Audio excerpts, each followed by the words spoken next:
কোথাও বিনা প্রতিদ্বন্দ্বিতা, কোথাও নামমাত্র নির্বাচন।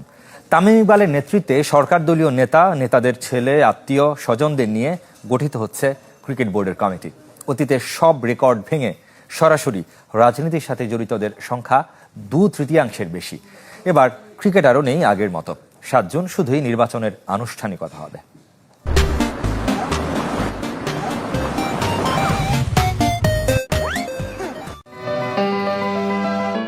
ক্রিকেট বোর্ড দখলের একই চিত্রনাট্য ফিরে আসে বারবার। আওয়ামী লীগের পর অন্তর্বর্তী সরকারের আমলেও দেখা গেছে সাজানো গোছানো নিয়ন্ত্রিত নির্বাচন। তবে রাজনীতির সাথে সম্পৃক্ততা থাকলেও আগে সাংগঠনিক অভিজ্ঞতা ছিল অনেকের, খেলোয়াড়দের সংখ্যাও ছিল বেশি। সব ছাড়িয়ে এবার রাজনীতির স্বজনপ্রীতি পৌঁছে গেছে অন্য মাত্রায়। ক্রিকেট বোর্ড পরিচালক হতে দলীয় আর পারিবারিক পরিচয় হয়েছে মুখ্য। পরিচালনা পর্ষদে ক্যাটাগরি 1 বা জেলা বিভাগ থেকে আসেন 10 পরিচালক। এর মধ্যে 7 জন বিনা প্রতিদ্বন্দ্বিতা নির্বাচিত হচ্ছেন।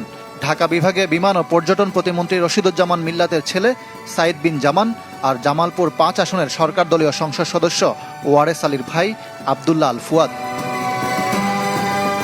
চট্টগ্রাম থেকে বিনা ভোটে পরিচালক হচ্ছেন সাবেক অধিনায়ক মিনহাজুল আবেদিন নান্নু।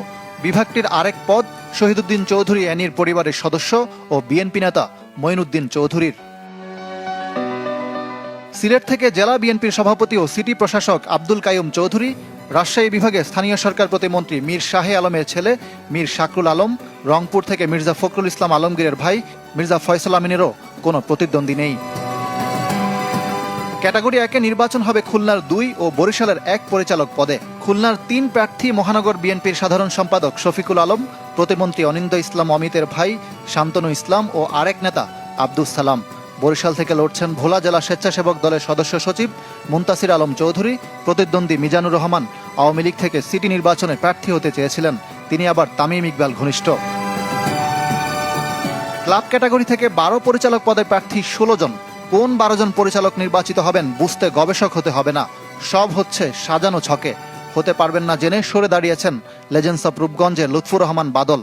নামে মাত্র নির্বাচনে তামিম ইকবাল, ফাহিম সিনহা, রফিকুল ইসলাম বাবু, মাসুদুজ্জামান, শানিয়ান তানিমদের পরিচালক হওয়া সময়ের ব্যাপার।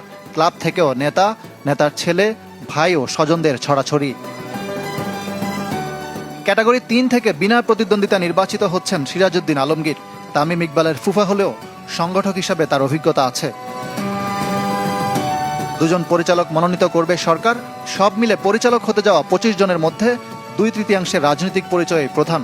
অধিকাংশই সংগঠক বনে গেছেন 5 আগস্টের পর, অথচ রাজনীতিমুক্ত ক্রীড়াঙ্গনের প্রতিশ্রুতি দিয়েছিল বিএনপি।